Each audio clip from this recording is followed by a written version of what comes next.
दिल्ली विधानसभा में 6 जनवरी को जो दुर्भाग्यपूर्ण घटना घटित हुई, जिसके कारण 3 दिन सदन की कार्रवाई बाधित रही और 7 जनवरी को सदन का जो कार्रवाई का ट्रांसक्रिप्शन वर्बेटिम भी सदन में पढ़कर सुनाया गया। उसके बाद भी उनको आतिशी जी को मौका दिया गया कि वो अपना स्पष्टीकरण दे। 6 तारीख को भी मौका दिया गया। जब ये मामला सदन में उठ रहा था तो उसी समय वो बिना इसका रिप्लाई करे सदन से चली गई। वो उसी समय स्पष्टीकरण दे सकती थी जो उनको लगता था, लेकिन जब पूरे हाउस के सामने जब सदस्यों ने सुना और सुनने के बाद वहां पर जिस प्रकार का एक वातावरण बना वो बहुत ही भयावह था।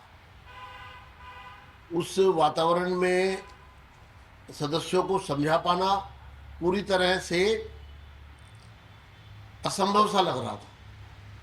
सदन की कार्रवाई को रोकना पड़ा। उसके पश्चात 7 तारीख को के लिए मामले को रखा गया। उसके बावजूद भी चेयर ने उस विषय पर कोई फैसला नहीं लिया, क्योंकि सदन में ये मानना था चेयर का कि पहले इस बात की पुष्टि की जानी चाहिए सही प्रकार से, क्योंकि ये गंभीर और संवेदनशील मामला है। और 1 दिन का समय रखा गया कि कल इसकी पुष्टि करके ही इस पर बात होगी, और किसी सदस्य को इजाजत नहीं दी गई, लेकिन फिर भी वहां पर सदस्य अपनी बात कहते रहे अपने अपने प्रकार से।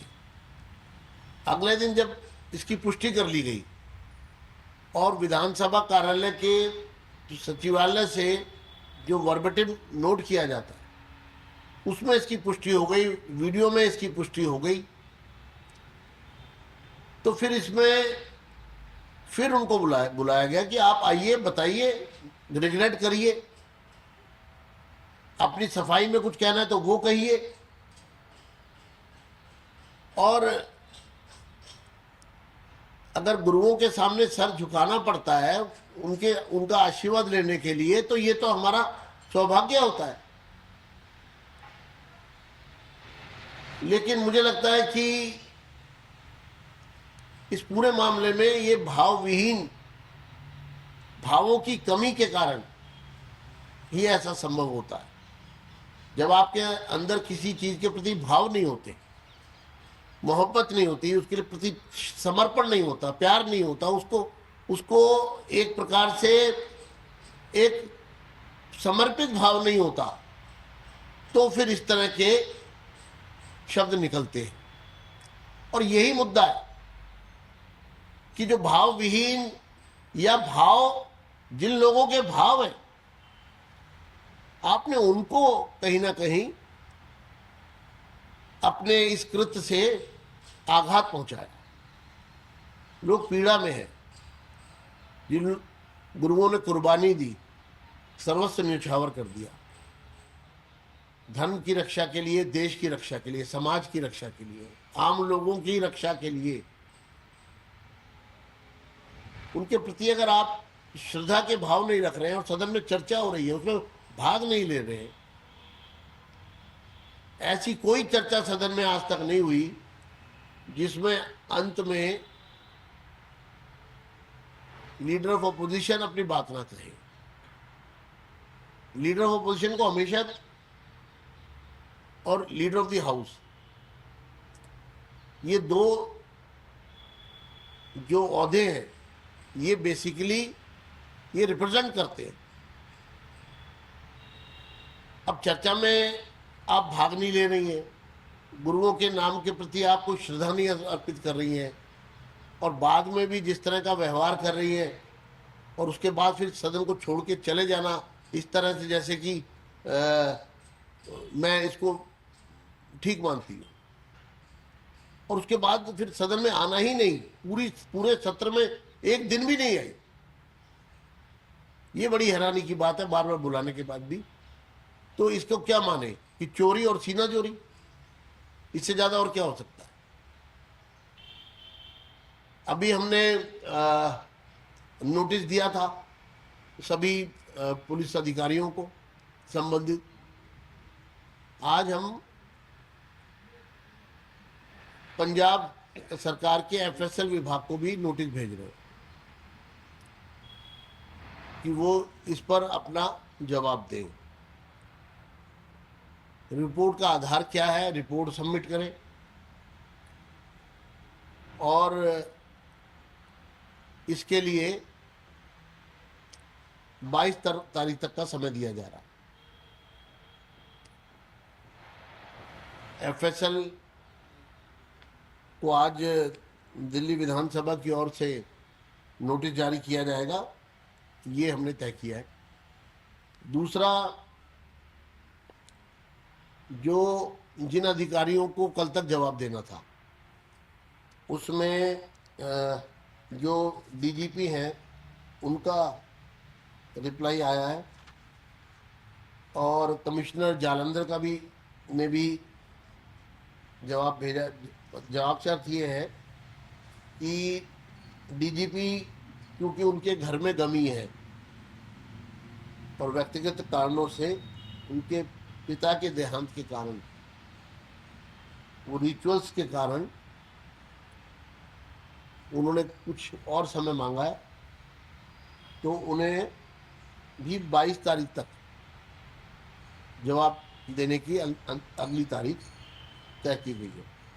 इसी तरह से जालंधर पुलिस कमिश्नर ने भी, क्योंकि राष्ट्रपति महोदय जालंधर में ही है और आज वहाँ पर कार्यक्रम है, तो उसके कारण वो अपना जवाब नहीं तैयार कर पाई, तो उनको भी हमने 22 तारीख तक का समय दिया है। इसमें जो तीसरा नोटिस है, DGP special, DGP cyber cell, उन्होंने अपने जवाब में लिखकर भेजा है कि ये जो पूरा मामला है उससे उनके विभाग का कोई भी संपर्क नहीं है, ना कोई संबंध है, और ना ही ये जो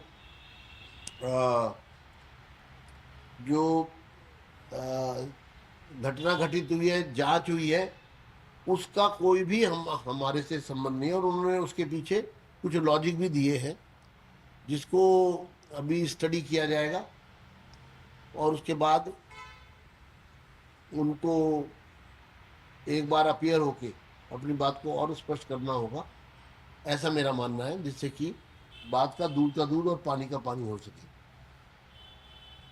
इसके साथ हमने कल दिल्ली विधानसभा की कमेटी ऑन प्रिविलेजेस ने अपना कार्रवाई शुरू कर दी है, और उसके लिए उन्होंने आतिशी जी को ब्रीच ऑफ प्रिविलेज का जवाब देने के लिए कि अपनी स्थिति स्पष्ट करें, उसके लिए नोटिस जारी किया है, और उन्हें 19 तारीख तक उसका जवाब देना है।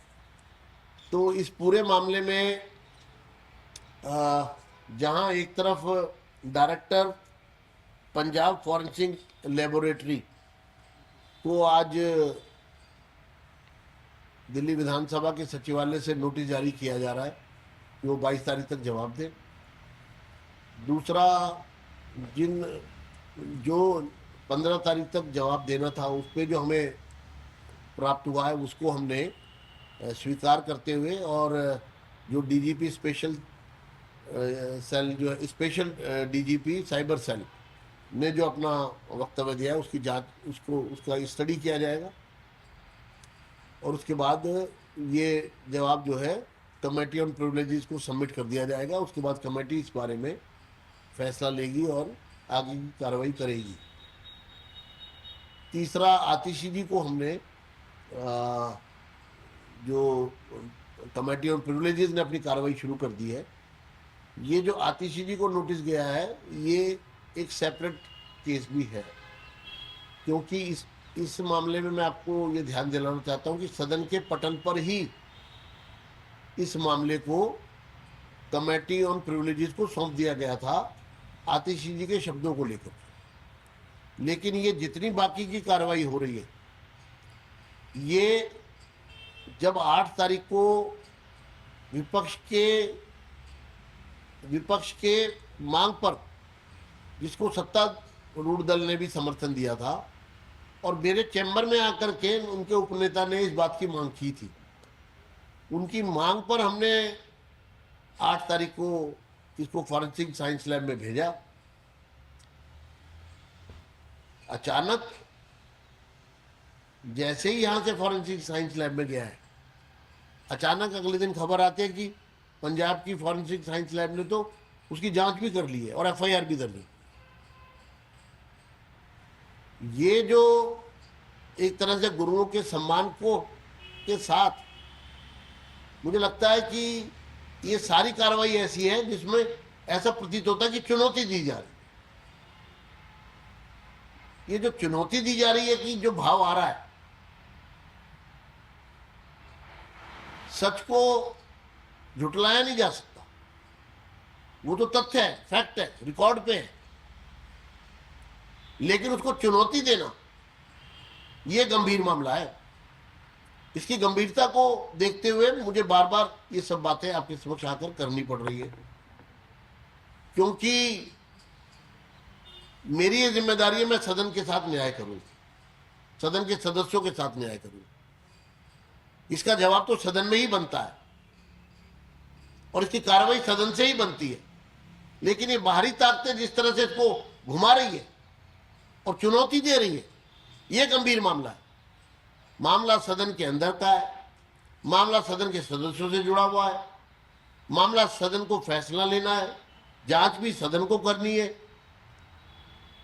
तय भी सदन को करना है। तो फिर ये सब क्यों हो रहा है, क्यों किया जा रहा है, किसके लिए किया जा रहा है, किनके इशारों पे किया जा रहा है, कौन लोग हैं जो इसके पीछे की साजिश में शामिल है, उनको जवाब देना पड़ेगा।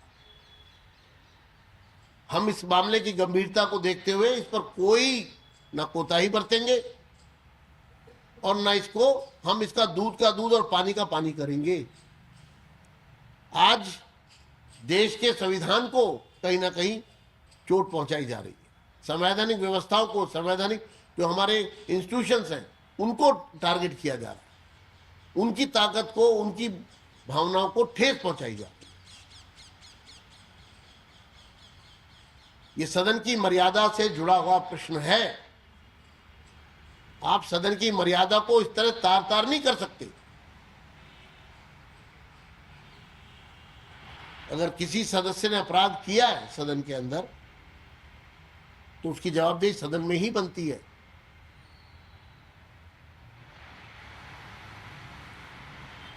यही लोकतंत्र का मंदिर है जहां पर, और इसके अलावा किसी को इस पर अधिकार नहीं है इस तरह के फैसले करके और झूठ फैलाने। मुझे बहुत तकलीफ है इस पूरे मामले में, मुझे कष्ट है और अब कष्ट की पराकाष्ठा हो रही है। जांच को बाधित किया जा रहा है, विधानसभा की कार्रवाई में हस्तक्षेप किया जा रहा है, लगातार हस्तक्षेप किया जा रहा है।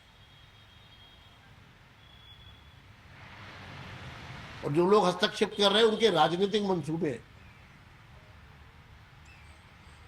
और जो लोग हस्तक्षेप करके इसको चुनौती दे रहे हैं, ये उनका दुस्साहस है। हम किसी भी दुस्साहस से रुकने वाले नहीं है, दबने वाले नहीं है, झुकने वाले नहीं है। जो सच है वो दुस्साहस करने वाले लोगों को वो भुगतना पड़ेगा। इस संबंध में कभी भी सदन की भी बैठक बुलाई जा सकती है, आवश्यकता पड़ेगी तो सदन की बैठक बुलाई जाएगी, लेकिन फैसला सदन में ही है। धन्यवाद।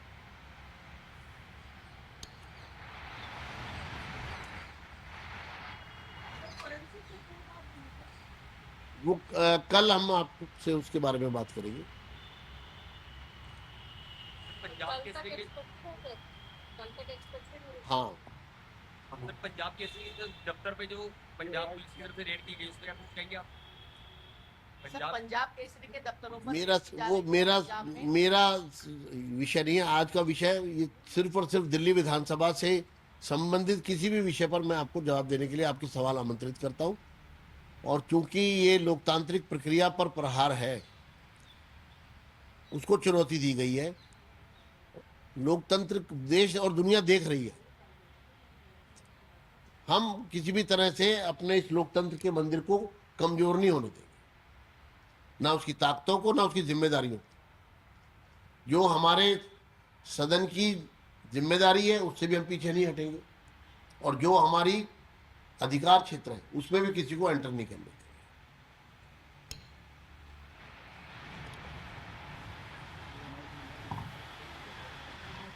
और कुछ आप सबको सुबह सुबह तकलीफ दी उसके लिए मैं, सर जलंधर कोर्ट ने भी वीडियो हटाने के आदेश दिए हैं, इसको आप किस तरीके से देखते हैं? देखिए, मैं अभी सीधे तौर पे, क्योंकि जांच चल रही है हमारे यहाँ, और जो director FSL Punjab forensic science lab ने, और भी जो अधिकारी जो भी इसमें सम्मिलित हैं, जो राजनीतिक भी अगर कोई औहदा इसमें जिम्मेदार है, तो उसके बाद पुलिस की भूमिका, नेता विपक्ष की भूमिका, ये सब निश्चित रूप से इस सारे मामले में जिस तरह का प्रपंच रचा गया है मिलजुल के,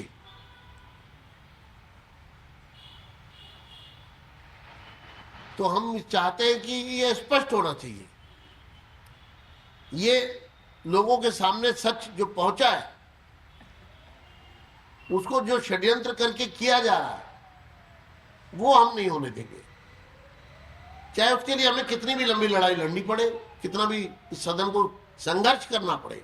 ये संघर्ष, ये सदन की अवमानना को के आगे उसको चुनौती देने का काम हो रहा है। पहले तो जो प्रिविलेजेस है उसको ठेस पहुंचाई गई, फिर उसको चुनौती दी जा रही। तो ये तो संभव नहीं है, मेरे होते हुए ये संभव नहीं है।